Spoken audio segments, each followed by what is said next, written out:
I'm a professional intuitive health medium, and when we hold on to stress, even the slightest, simplest moments to the most extreme trauma, it affects us energetically, how we emotionally react. And over time, if we don't heal or resolve that issue, it manifests into illness in our physical body.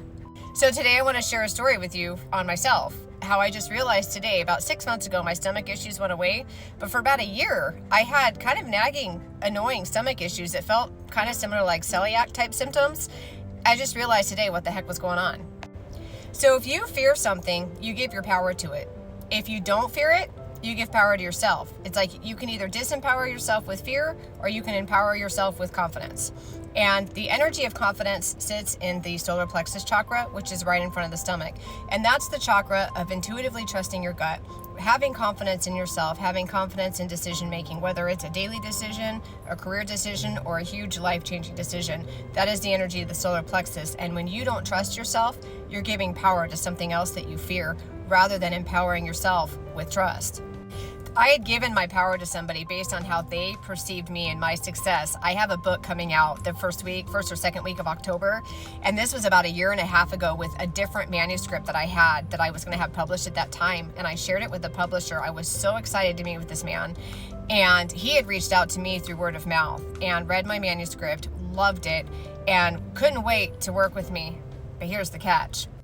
I allowed him to completely disempower me because he shot me down. Him and the people that he was working with for his publishing company shot me down because I didn't have X amount of TikTok followers. I didn't have X amount of followers on Facebook. I didn't have this. I didn't have that. Even though my manuscript to him was amazing and was going to change a lot of lives and had a huge target audience, he turned me down because of the size of my platform at the time. So that whole meeting put me in a state of fear and had me second guessing my success of my book as well as my success as a writer.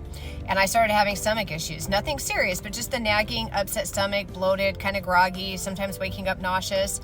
Well, I haven't had any stomach issues for about 6 months. Well, a few months ago, I hired a publisher and I also rewrote my book. The book that man read doesn't exist anymore. I scrapped it and I rewrote my manuscript.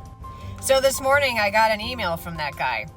And it just clicked today why I had stomach issues. It was the stress of the book and the rejection, and I harbored that stress, and it manifests into stomach illness. And the reason my stomach illness stopped was because I re-empowered myself by going back to my manuscript and changing it completely, which may not have been necessary. It just felt intuitively like the right thing to do. So I followed my gut. That's giving myself power back.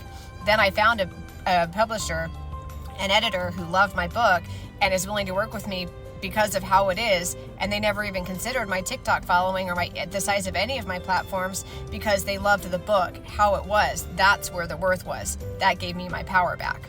He's been following me for the last couple years and watching the growth of my social media and mentioned my TikTok numbers, my YouTube numbers, and that my Facebook has grown significantly, and he's looking forward to meeting with me again to reconsider launching my book. And let me just tell you how good it felt to respond back to him and say, thank you so much for reaching out. However, I've already been working with a publisher and editor, and we're going to be releasing my book the first or second week in October. And thank you for considering me. I'm all set. It felt amazing.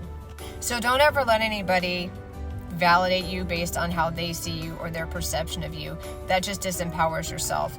You validate yourself first, and you establish a sense of self-worth that you can share with others. They'll either accept it and stay in your space and they'll see it and respect it, or they'll self-select out, and you won't have to give anything away in an effort to convince people that you're something.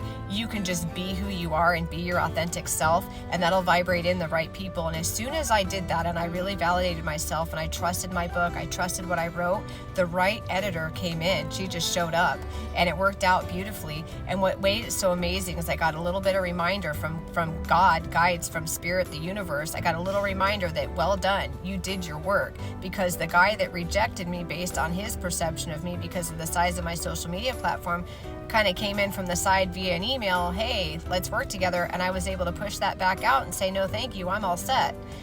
Empower yourself and validate yourself first, and everything else will fall into place, I promise you.